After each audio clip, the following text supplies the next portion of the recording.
Alright, Jim Rowan, how you going? I'm gonna go through some of this New Japan Strong, because I haven't talked about it all year. And surely you've been dying to hear me talk about my favourite show.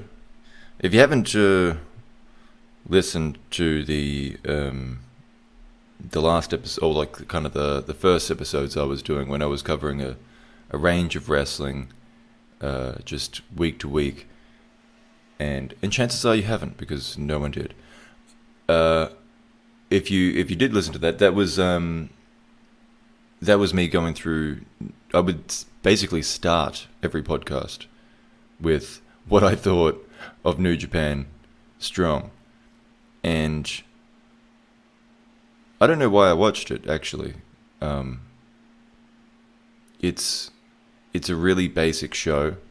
It's not bad. It's just not captivating, I suppose, would be my general opinion of it in the year of 2020. Um, but that's kind of how New Japan does things, you know. It's always a slow build. Just get the pillars in place, and eventually we'll get there. Um, which, I guess kind of it means that their American expansion is where it is now, rather than if they just would have pushed hard when they had a real chance with those elite fellas. But who knows how that would have worked out. I'm sure the all elite wrestling fans that might be listening to this are quite happy with how things went because, they got a promotion out of it. A promotion they can watch when they're sick of WWE and want something pretty much the same. It's better. I'm sure it's better though. I don't know. I don't watch it. Anyway, so this isn't about them. This is about New Japan Strong. The tour that began this year is called Lions Break Contender. So it's not particularly promising to start off with. I suppose as negative as I may be on the 2020. And again, I don't know how negative I am on it. It's just, it is what it is. It, put it this way, the only reason I watched it was because it had that New Japan sticker on it. And I mean, because even when Jay White was there for a few times, like, it was kind of nothing. Kenta was there for a minute. It's for a long time just kind of been a bunch of really indie looking fellas, and they're good, but I don't know. I think I'm kind of marky in the way I watch wrestling. I think it's pretty easy to put me in a position to like or dislike or follow the rules, if you will, the rules in which you've created. And let me tell you, the rules in which New Japan have created is that these little geeks are little geeks. They're not heavyweights, and they're not beating anyone. They're under the undercard. Well, this is the way they're basically just young lions, because they're having matches with young lions, like at an even. Like Clark Connor's won a tournament. I forget who was in that tournament now, but they very much present it as Division 2, if you will, the reserves.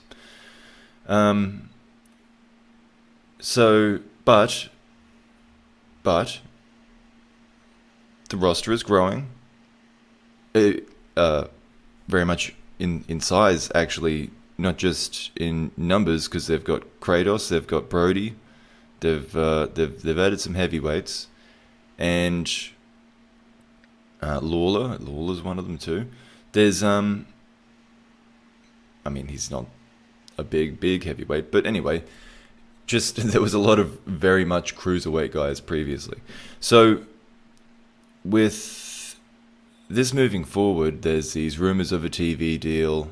Hopefully that doesn't affect my ability to watch this on New Japan World, because though I wish them the best, I don't have Australian TV, let alone American TV. So I would hope they maintain well, there's always an option on the internet to watch it, right? But I don't want to be going on dodgy sites.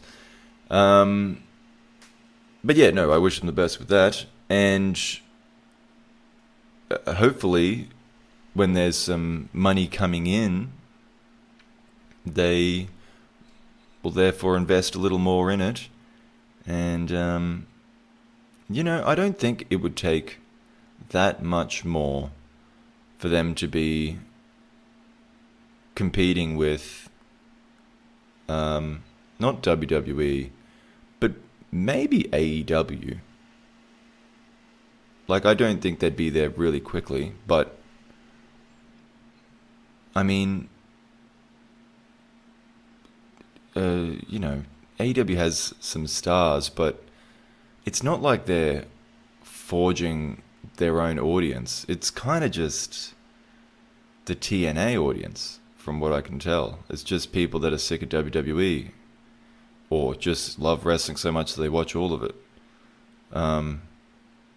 So, yeah, this would actually be an alternative, because it's not that sports entertainment style wrestling. It's the kind of sports based, which is what Tony Khan said AEW would be, and all he meant was he's going to keep a track of who wins and loses. But yeah.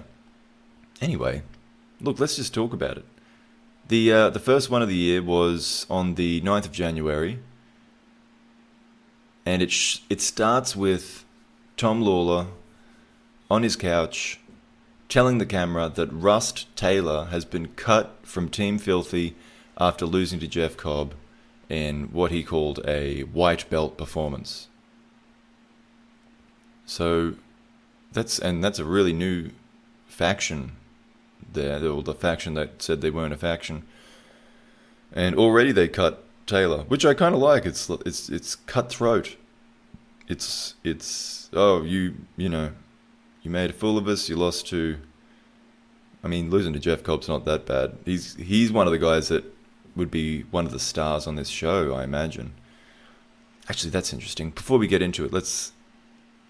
Who else is there? Juice. Jay White lives in the United States, so they might put him on here. Juice, Jay White, Jeff Cobb. I mean, let's say they keep some of these guys like Brody King. Who else have they got? I mean, Finley. Yeah, that's cool. You can take some pinfalls. Danny Limelight I like. Of course, Tom Lawler. He's got JR Kratos with him. I mean, he's not great, but he's a big guy. Yeah, and they do have a strong kind of cruiserweight division, if you will, with like Quest, Barrett Brown, TJP, Blake Christian, ACH. Well, they got Fred Rosser. I don't know if they want to push him. El Phantasmo, I guess, might stick to this one instead of. Oh, Kent is another one. He lives in the United States, I think. Yeah, so.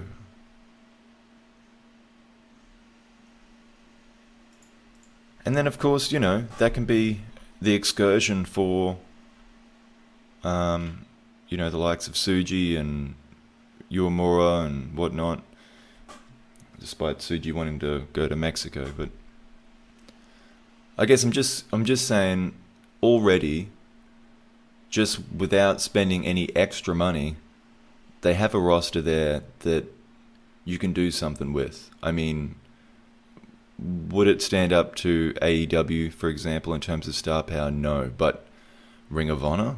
Yeah, sure. It's already kind of beyond that. And of course, you've got the stars in Japan that will be able to, just have trips over and make up some big cards.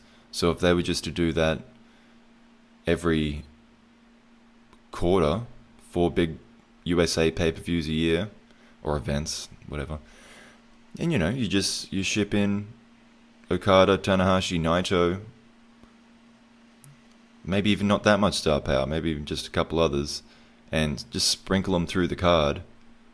There'll be people that want to come see Suzuki. There'll be people that want to come see, Sonata even, Zack Sabre Jr. I don't know. Just sprinkle in some of those guys, and you got yourself, a little event people want to see every quarter. And then you just keep this little TV show moving along.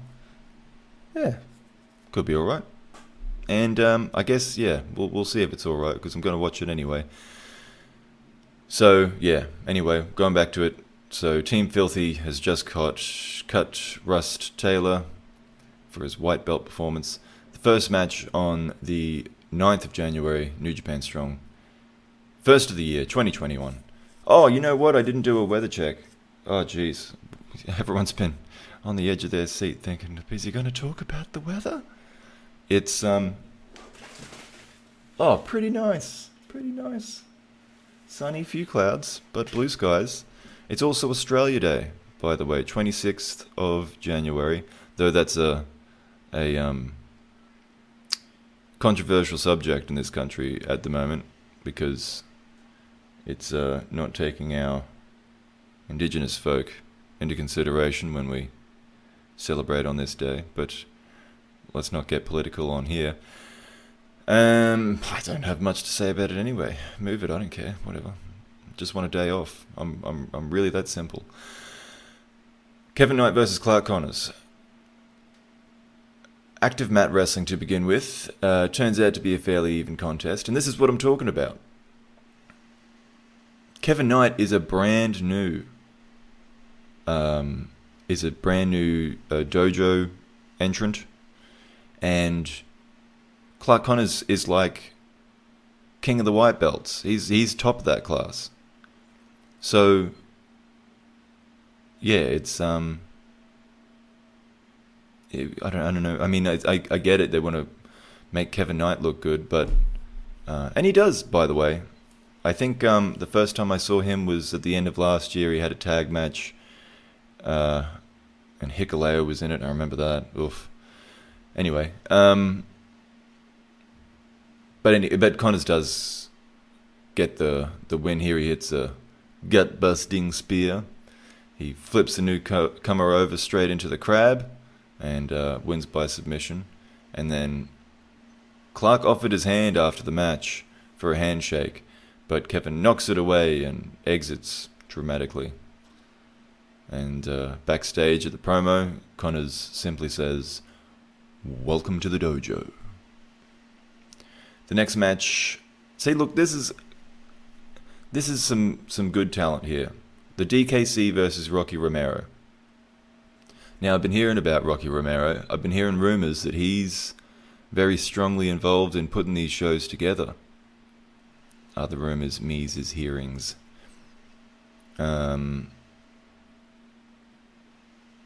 That's actually, I have nothing to add to that. I don't know if that's good or bad. He seems like a smart guy, I guess. He's been in the business for a long time. He's a good wrestler. I know I pay him out, but he's good. Anyway, so he faced the DKC, and he's a bit of a bully in this one at first. He is making DKC claw his way back into it, though he doesn't claw hard enough, it seems, though it was a mighty effort. Romero reverses a takedown into a shoulder lock. He transitions that into a suplex. He maintains control of the arm to eventually secure an armbar and the victory. So he win by submission there with the armbar. DKC takes the mic and apologizes to the fans for his lacking performance, but begs Shibata to induct him into the dojo. And then out comes Shibata, head coach, and he throws away the mic and just shouts, "Come with me," before shaking his hand and raising it. Unfortunately, it's the same arm that Rocky pulled on to win the match. So DKC, when Shibata lifts his arm, he yelps in pain, which kind of gets a smile from Shibata, and then they leave together. So good selling. Kept it, either Rocky was a bit stiff or DKC just pretty sharp on the sell there. But yeah, DKC, officially a dojo member. That's how you do it, apparently. You lose a match and beg to get in. Kevin Kelly interviews Bateman of Ring of Honor, who's an odd-looking fellow. I don't think I've come across this. Well, if I have, I've not recalled Bateman. So he's got a curly moustache and a goatee, and he's got a buzzed head. He's got a contact lens in his right eye. He's got eyeliner on. He's got a black leather jacket. It's kind of it's a menacing look. A bit, I don't know, not arty, just kind of, well, I mean the eyeliner, it's something different. He speaks calmly, but in sort of a condescending way, and he says he's joining the show after apparently being thrown out of the LA dojo previously. And he says to, just, I don't know, normal stuff, watch out for me and whatever. But yeah, kind of intriguing. And then we had Brody King and the Regal Twins versus Danny Limelight, JR Kratos, and the mystery new member of Team Filthy. So, yeah, they kept that a secret going into the match. But the mystery man comes out first, funnily enough. And it's Dirty Daddy Chris Dickinson. And that's such a good fit. And such a big get for Strong. Perfect fit, yeah, for Team Filthy. And, I mean, he's not a star, but I always liked him on the Bloodsport shows. So, doing that strong or shoot style kind of stuff. I've seen some stuff from him since that he's talked about. Always wanted to be a part of New Japan, and it seems like a great fit for him. If anything, he looks a bit bigger. I think he's put on some size. He looks really good, great shape. Everything he does in this match is aggressive and technical, but there was this cracking chop that might have been the most frightening of all his offense. And yeah, the size on him is probably contributing to all of that. Speaking of size, of course, JR Kratos, he barely looks human next to the Regals. He is humongous next to those guys. I mean, he's humongous anyway, I'm sure. But those guys in particular just make him look like how does a person grow that wide? And it's not even, it's his shoulders. He's not, in immense cardiovascular condition, but it's not like he's just a big tub. He's huge, broad shoulders. Yeah, just ridiculous size of this guy. He throws him around for fun. Limelight is he's such a snake. He's really smug. He's really good as a heel. He's been good since turning and joining this team here. And it's the same old poor Regal kid that gets beat up by everyone, and his chest is bright red from these targeted attacks, chops and whatnot. Then Brody King is finally tagged in, and he has a fun sequence with Dickinson. Limelight goes over the top at the Twins, leaving enough room for Brody and Kratos in the ring, and they don't actually go too long. Kratos knocks King out of the ring, and the Legal Men return, Dickinson getting a win in his debut over a Regal with a running Death Valley driver, and King comes in for more by himself, trying to take on all three. He's quickly overwhelmed. But a Regal is brave enough to jump in and does enough to give Brody King the space to fight his way out. So, They saved a bit of face there, but backstage the victors celebrate. Kratos and Limelight credit Lawler with his choice. Dickinson is super intense. He's just yelling straight at the camera. He says joining New Japan has been a lifelong goal. And Kratos finishes off the promo threatening Brody King. And I just made a little comment after this show, like, you know what? This show's coming together. I might actually be rewarded for following this the whole time. And then the next episode happened. The 16th of January, New Japan Strong. And I've actually started with, we've now got a marker with, a marker for how old this show is because of Kenta's hairdo. Because we know that this was recorded prior to Wrestle Kingdom, because that's when he fully bleached his hair. And we know that he couldn't have returned between the Road 2 shows before Wrestle Kingdom and the Wrestle Kingdom event itself, because he would have had to quarantine.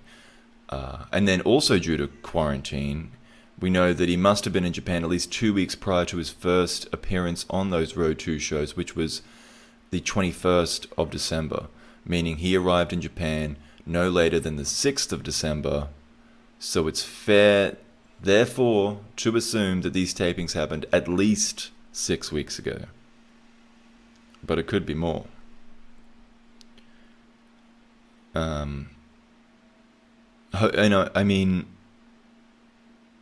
These, I'm sure that'll change when if they have a TV deal, they're gonna, well, again, that's a cost-saving measure.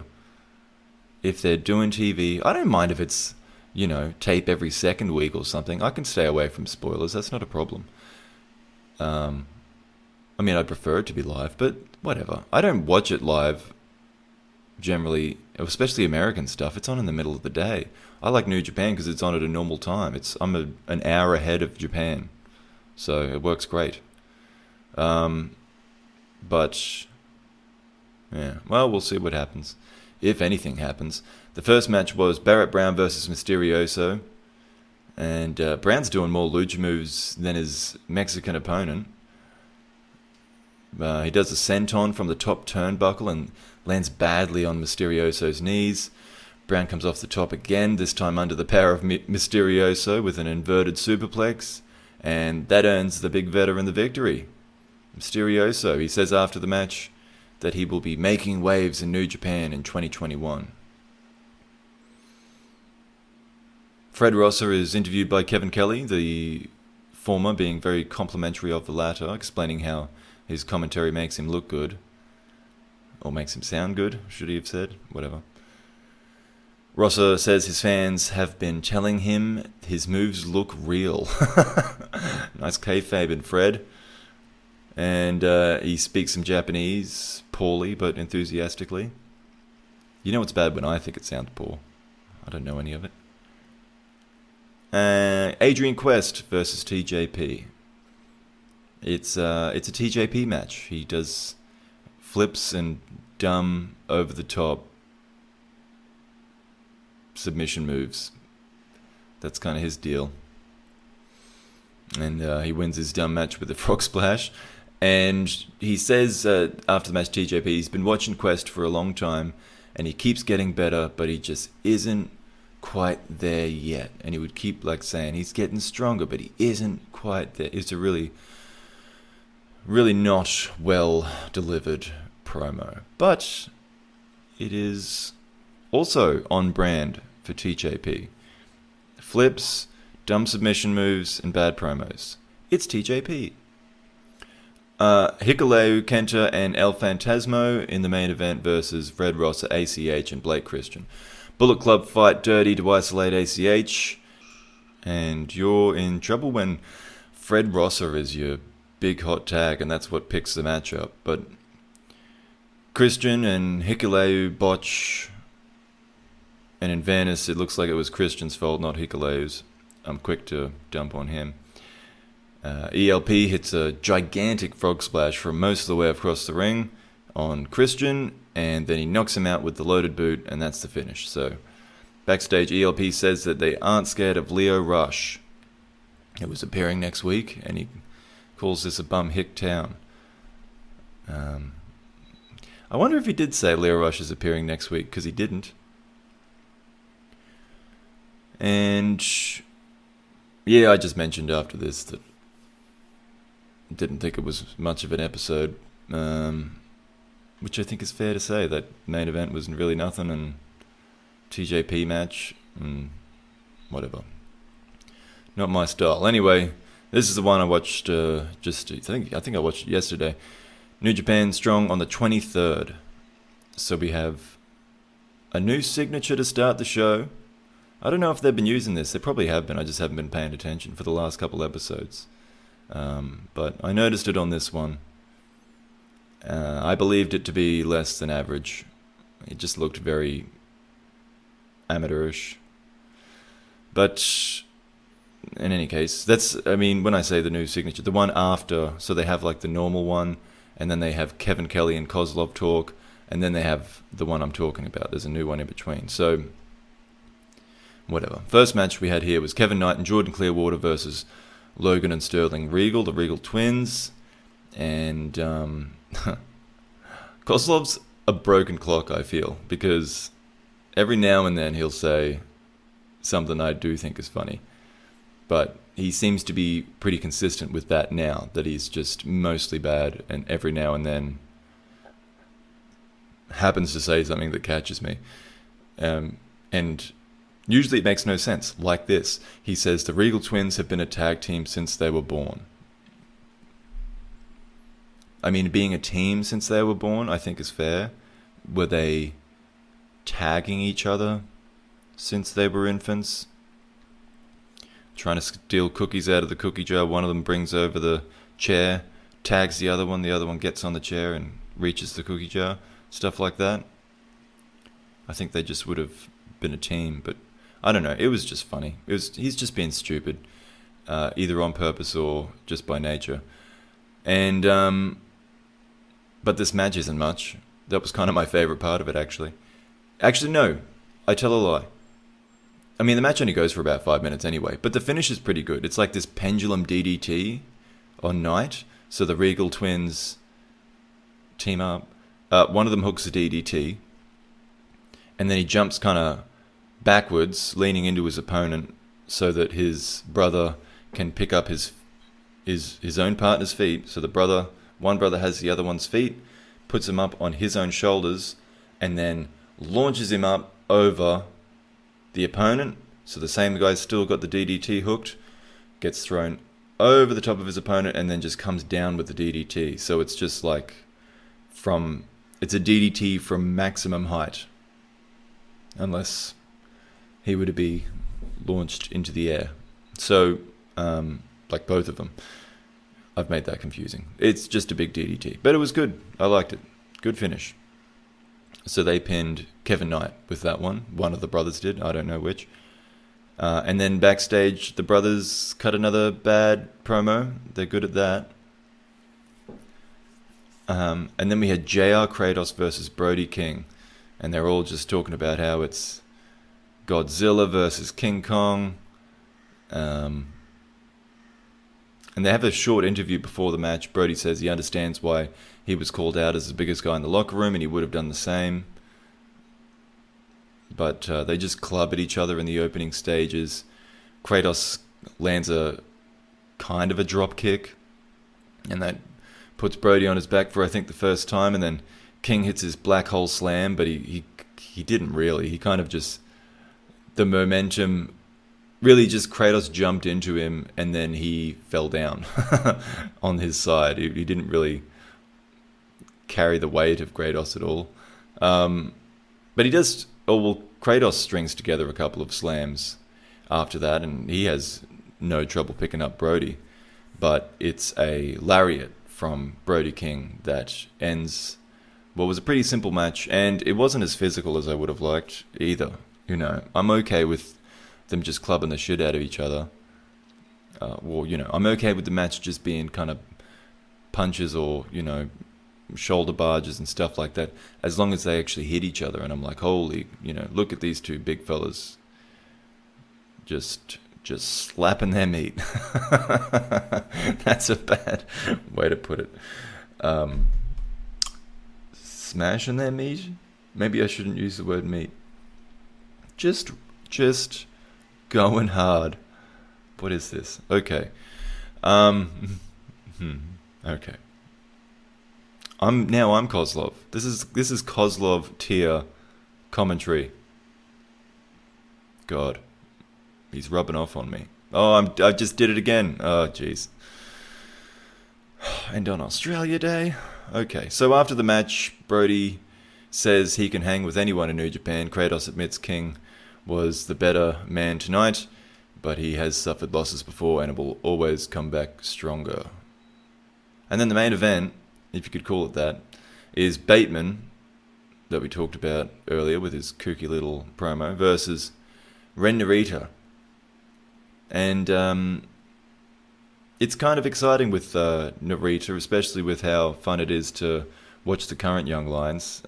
It's fun to see the class just ahead of them, see how they're doing. So, but Narita's, I think, one of the guys that's really had the least activity of that class. So, he controls the contest with some basic holds at first, does Narita, until some fingers in his face switches the momentum, and then they throw some forearms in a test of fighting spirit, which Narita promptly wins. But again, Bateman takes another shortcut to regain the advantage, and that's really just the story of the match, that Narita seems to be the better wrestler, but Bateman's just got a few tricks that he kind of uses to keep himself in it. It's unfortunately, though, to me, Narita's not that interesting to watch. There's not a lot there. I mean, he's probably pretty good technically and athletically, but he's void of personality, no kind of facials or anything. There's no fire to anything. He's just, I don't know, he's going through the motions. Maybe he would be better with a crowd to feed off of, but he doesn't give me the impression of someone that's listening to the audience. He gives me the impression of someone that knows how to do wrestling moves and is there in his head thinking, what's the next wrestling move I should be doing? That's my completely uneducated opinion. Take it for what it is. I guess the main thing to mention is it doesn't really matter if I break it down correctly or not. It's just a matter of opinion. I just didn't think this was interesting. So Bateman takes its little vest thing off to reveal his soft, unathletic body. Not too dissimilar to mine.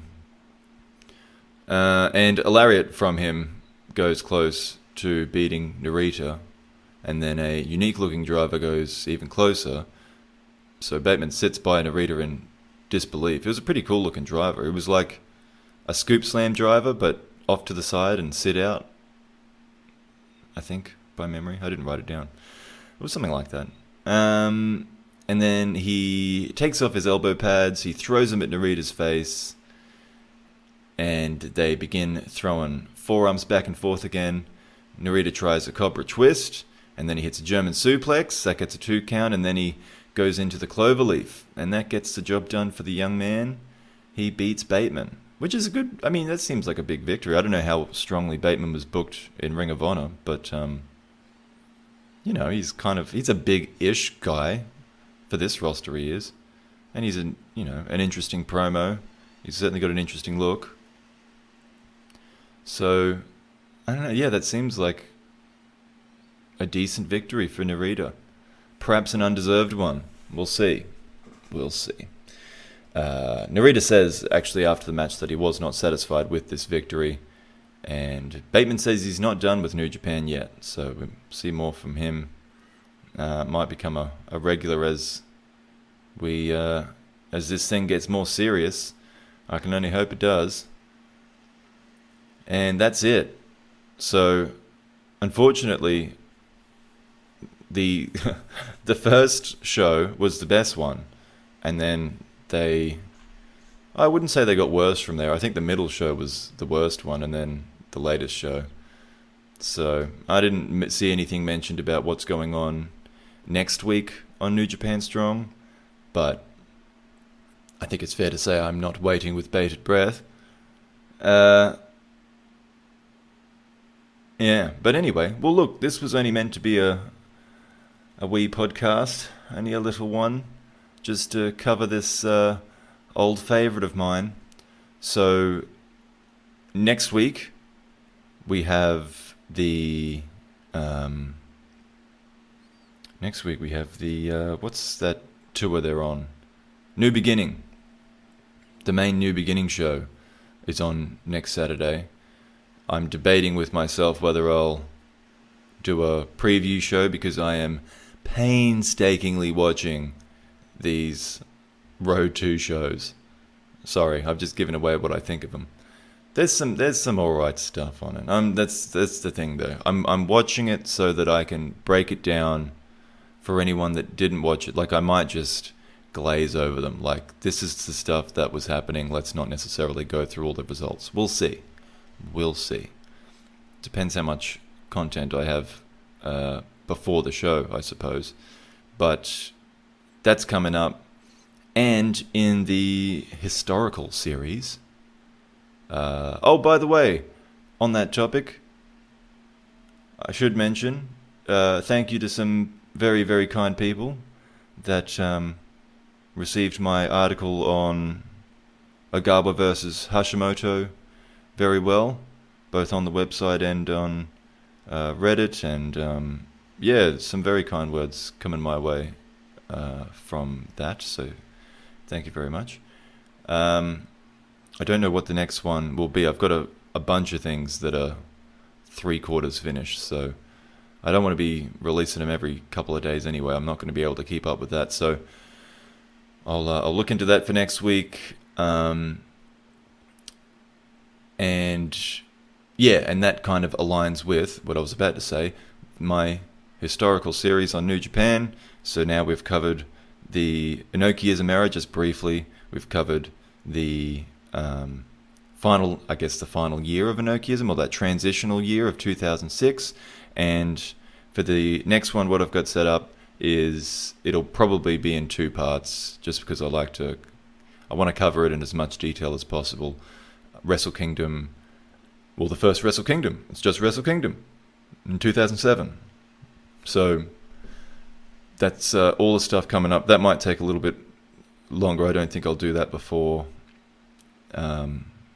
Again, I haven't got all the time in the world to be doing 20 podcasts a week, so I've got to separate them. I'll do the current stuff this weekend, because that's what's important for that, and then we'll go back to Wrestle Kingdom. And it's like this though. This is a little bonus one. If I have the time, I'll try and fit something in. I'll do something a little extra, but it is Wrestle Me Weekly, WEAKLY, because I'm a weak wrestler.